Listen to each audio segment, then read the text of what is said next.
আসসালামু আলাইকুম এভরিওয়ান। আজকে আমরা এই ম্যাথের সমাধান দেখব। আমাদের এই চ্যানেলে আপনাদের জন্য বিভিন্ন চাকরির পরীক্ষার বিভিন্ন ম্যাথের সমাধানের ভিডিও চলছে। কাইন্ডলি আমাদের চ্যানেলটিকে সাবস্ক্রাইব করে দিবেন। তো চলুন এখন আমরা আমাদের আজকের সমাধানে নেমে পড়ি। এখানে বলা আছে 5 + 8 + 11 + 14 ডট ডট ডট ধারাটির কততম পদ যে হবে আমাদের 383। অর্থাৎ প্রথমটা হচ্ছে আমাদের ফার্স্ট পদ, দ্বিতীয়টা হচ্ছে আমাদের সেকেন্ড পদ, তৃতীয়টা হচ্ছে আমাদের থার্ড পদ, চতুর্থটা হচ্ছে আমাদের ফোর্থ পদ। তো এইভাবে চলতে চলতে একটা সময় গিয়ে আমরা তো 383 পাবো। তো সেটা কততম পদে গিয়ে পাবো সেটি আমাদেরকে বের করতে হবে। তো কততম পদে গিয়ে পাবো সেটাকে আমরা ধরে নিই হচ্ছে আমাদের n-তম পদ, মানে যেই তম পদটাতে গিয়ে আমরা পাবো সেটা হচ্ছে আমাদের n-তম পদ। এই n-তম পদ বের করার আমাদের একটা সূত্র আছে।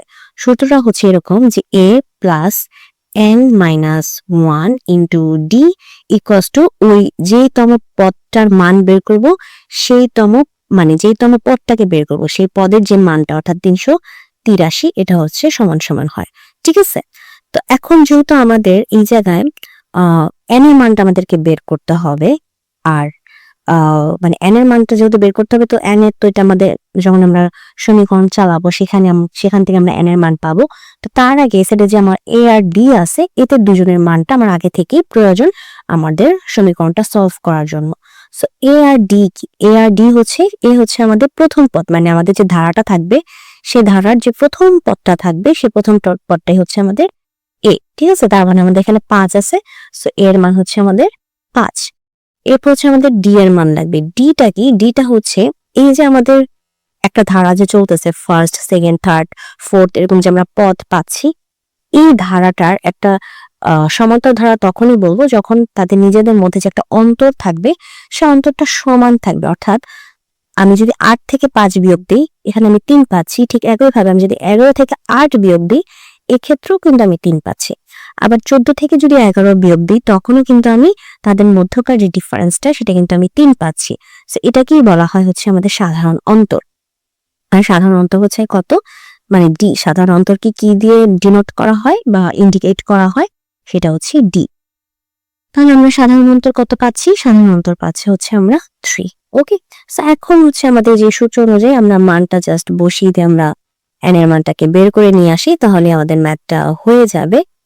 তো এখানে হচ্ছে আমাদের a এর মান আমরা পেয়েছি হচ্ছে 5, n এর মান তো বের করবো n-1, d এর মান দেওয়া আছে হচ্ছে আমাদের 3, আর এদিকে হবে 383। তো এখানে হচ্ছে আমাদের 5, এদিকে হবে 3n - 3 মানে হচ্ছে 383। তো 5 থেকে 3 চলে গেলে থাকে হচ্ছে 2, তো এখানে থাকে হচ্ছে 3n + 2, এদিকে থাকবে হচ্ছে 383। এখন আমরা 3n এদিকে রাখলাম আর 383 থেকে আমরা 2 কে বিয়োগ করে দিব। তো এদিকে থাকে 3n সমান সমান এদিকে থাকে হচ্ছে আমাদের 381। সো এখন হচ্ছে আমরা n এর মানটা বের করার জন্য কি করব? 381 বিয়োগ 3, তাহলে আমাদের n এর মান যেটা বের হয়, n এর মান বের হয় হচ্ছে কত? n এর মান বের হয় 127।